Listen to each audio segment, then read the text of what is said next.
Ako si Salo, 35 anyos. Minyo, ug may duha ka mga anak. Taga Sambuan, Cebu. Punto legal kining akong suliran. Kabahin kini sa yuta nga akong napalit. Ingon man sa akong kaminyoon. Aron inyong isabtan, sugdon ko sa diyang ulitaw pa ko o nakapalit kog 5 ka ektarya nga yuta. Ingon ni ini ang mga panghitabo.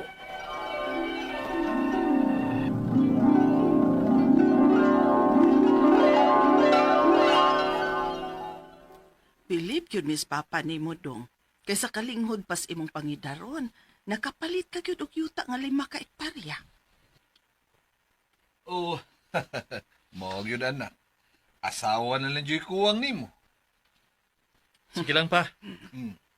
Paabot ra lagi na pohon. Kaswerte ka sa imong mahimong asawa dong no. Kay kugihan ka man. May lang unta pod mga swertehon ko sa akong kaminyoon pohon. Kung moabot na ko anang puntuha. Unsa? Moadto kag Cebu City? O ma, gusto ko mangitag trabaho dito.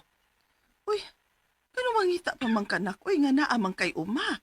Kaysa na malay magtikad sa imong uma kung imo nang biyaan. Magkuha ra kog tao para ana ma. Gusto ko nga mangita kog laing kapangwartahan. Gawas ana. Aw, kung maminyo ka dong. Swerte kayang babae kay di man jud magutman. Kung mauna. Pag-amping dito ha. O ma, salamat. Amping sa mo din ha, ma? Pa? Sige, helper ka na ako din sa restaurant. Makasugod na magkakadayon. O sir, makasugod na dayon ko. Okay, sige. Ugma dayon, duty na ka. Salamat sir. Daghang kay salamat. Bago ka din ni bay? O bay, taga probinsya ko. Mo de. Ako din si Salo. Ikaw bay? Tawagal ko kandot bay. Uy, bay. Usa ka. Nakita na ko nimo ba oras atong bakante. Murag pirmi kang dunay lawom nga ginuna. Oh, pasensya na bay.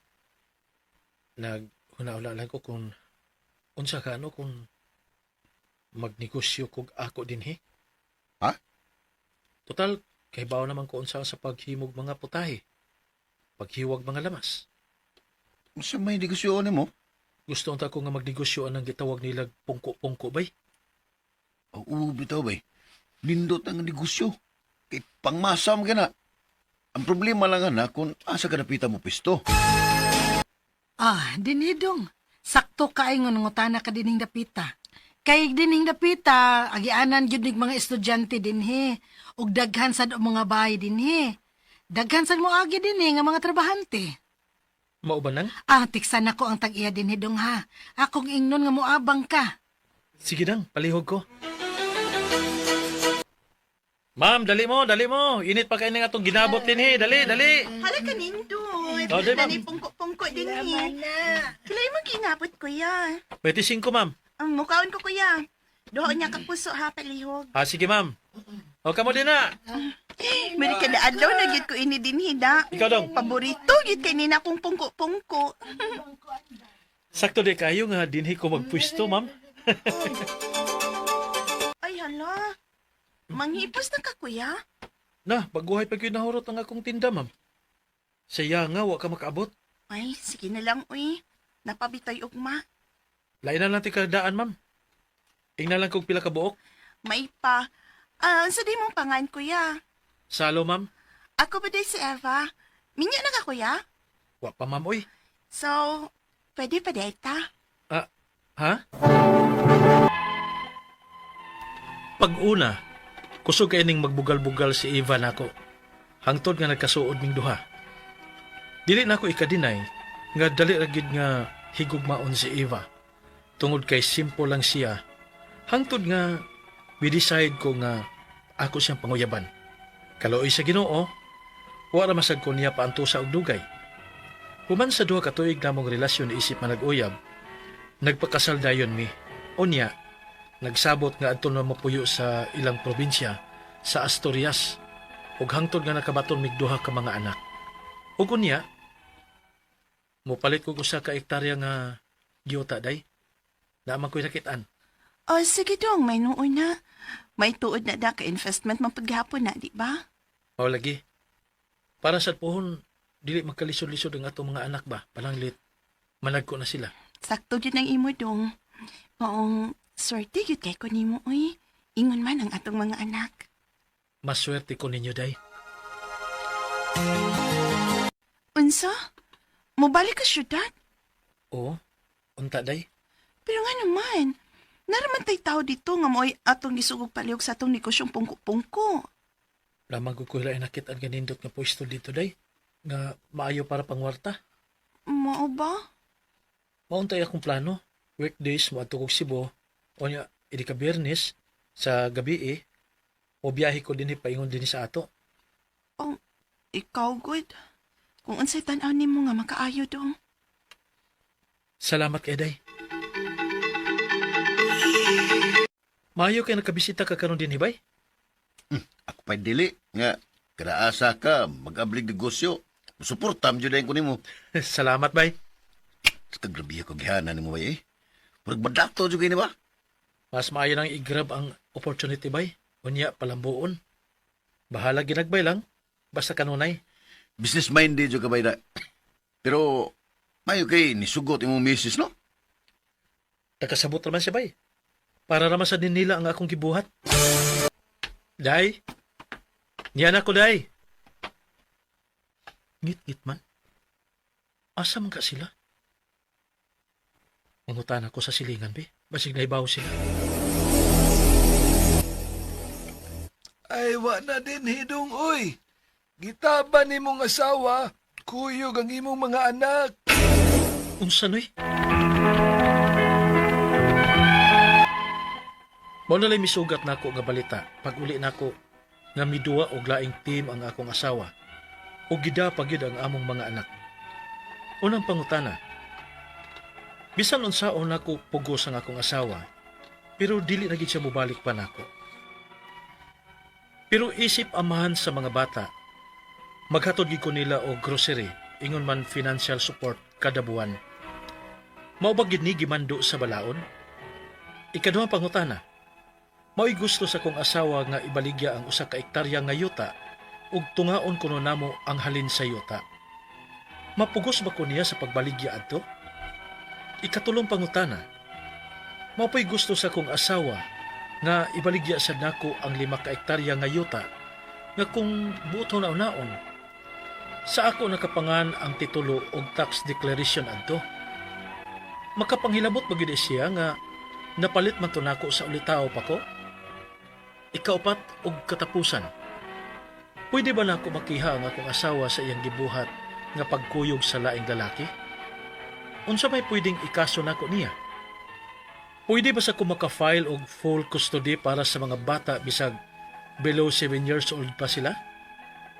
Dili man ko komportable maghunahuna nga naanay kaipon nga laing lalaki ang ilang inahan. Ilabi na kay pulos pagid mga babae ang akong mga anak. Palihog, tabangi ug tambagi ko. Kini ang akong suliran, Salo. Maayong adlaw mga suking tigpaminaw kini si Attorney Elaine Bathan. Og kinisab si Dr. ni Obra. Karong adlaw kami sa kuang partner ang muhatag ninyog tambag, tubag, solusyon, kalinawan sa inyong mga pangutana o mga problemang may punto legal. Punto medical, psychological, emotional, behavioral o mga drug-related nga mga problema. Ay na ninyog dugaya, ipadala ang inyong suwat sa suliran_612@yahoo.com. Or sa atong Facebook account, kini ang akong suliran, official Reuters page. Pwede sa datong ipadala sa 3rd floor Jose R. Martinez Building, Osmeña Boulevard, Cebu City. Kumusta guys? Kumusta man ang atong mga suking tigpaminaw? Ginawot unta nga matag adlaw namoy makuha nga inspiration, kadasig, pinaagi sa pagpaminaw sa dili lang sa live story sa ato ang letter sender, kundi sa mga tambag nga gihatag nako Attorney Elaine ug ni Dr. Rene Obra. Yes, no? So, punto legal ang Letter sender nato karong adlaw si Salo. Salo, no? So, unang pangutana ni Salo ato ni, no? Yes, Doc. Bisan nung saon akong pugos ng akong asawa, pero dili nagyud siya mubalik pa nako.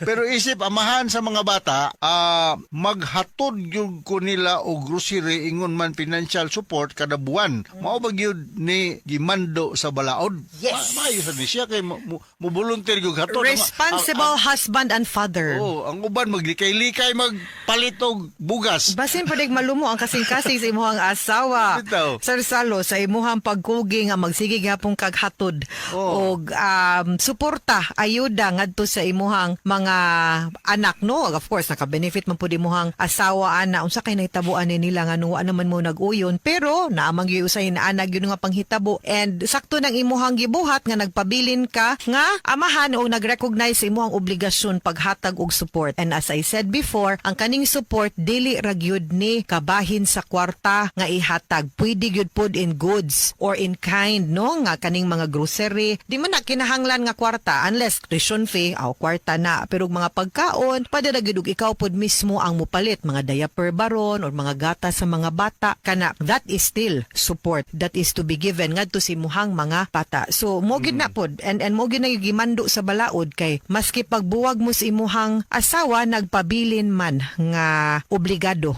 ang usa ka bana ngano sa paghatag og spousal support o child support. Sali pog di malumo ang kasing-kasing imong asawa. Naghatod nimo og support sa imong mga bata, smiley po imong asawa. Correct. Di kay magbugot po ka mulakaw lang kadayon. Correct. Ayun na, good morning ex darling. O sabi tawag. Good morning, X. Good morning. How are you today, X? Gwapa lagi ka ron, X. Kumidya. Piki-piki po gamay din na. Ang samag ka, ay. Inagtunol nimo sa bugas, igo-igo po dog imong siko po sa iyang kilid good pod. Alright, kaduhang pangutana. Maoy gusto sa akong asawa nga ibaligya ang usa ka hektarya nga yuta og tungaon kuno namo ang halin sa yuta. Mapugos pa ko niyag pagbaligya ato. Pabaligya ang iyang 1 hektar nga yuta ato ni. Pila makay halinon ani balo, salo? Ilahang yuta dili gid ka mapugos, pwede iyahan na lang bahin kung conjugal na siya nga property, pwede gid po di man gud na you cannot manggod kung conjugal siya nga property, di man gud nimo pwede ibaligya without the consent of the other spouse, no? So mao nay problema, mo nay ato ang concern din ha. So on our end dapat ang unsay tawag nimo ani need gyud sila nga mutando sila man duha dapat ang mupirma pero niya gibaligya ang iyahang share pero mo lagi na mo consent ra gyud gihapon so di gyud kay conjugal man siya nga property. So, tunga sila tani, tunga sila. Tunga mo sa halin sa inyong 1 hektar nga yuta, no? Ikatulong pangutana. Mao po'y gusto sa akong asawa nga ibaligya sa daw nako ang 5 ka hektar daghan ba sa yuta ninyo ay. 5 ka hektar nga yuta nga kung buo tunahon sa akong nakapangalan ang titulo ug tax declaration adto. Makapanghilabot bagyo di ay siya nga napalit man to nako sa ulitaw pa ko. Unya, kung wa mo'y prenuptial agreement under the family code manggod, ang inyuhang property relations is governed kanang by kanang gitawag nato nga absolute community of property. Unsa man ang absolute community of property? Ang pasabot ana, kung wa mo'y kasabutan, no, as to your property agreement sa inyuhang kaminyoon, usa mo na minyo, no, meaning to say ang tanan nga imong gipanag-iya sa ulitaw pa ka o siya pagkadaga pa niya inigminyo ninyo inyo nang gidasod sa kamang minyoon. Mao ba? So what's mine will now become ours. Yes. So, daghan siya utang sa ulitaw pa siya to ni. Walay labot ang liability. Ang assets ra. Pero og ni benefit pod ang liability sa pamilya kana mubayad pod ang pamilya. Pero kung pananglitan ang kaning yuta, no, gidani mo so nahimo na siyang gitawag nato part of the absolute community of property. Nahimo nang ang imong gipanagtiya pagkaulitaw na panag-iya na ninyong duha pag-aydo ninyo. Munang swerte kag imong maminyuan yutaan.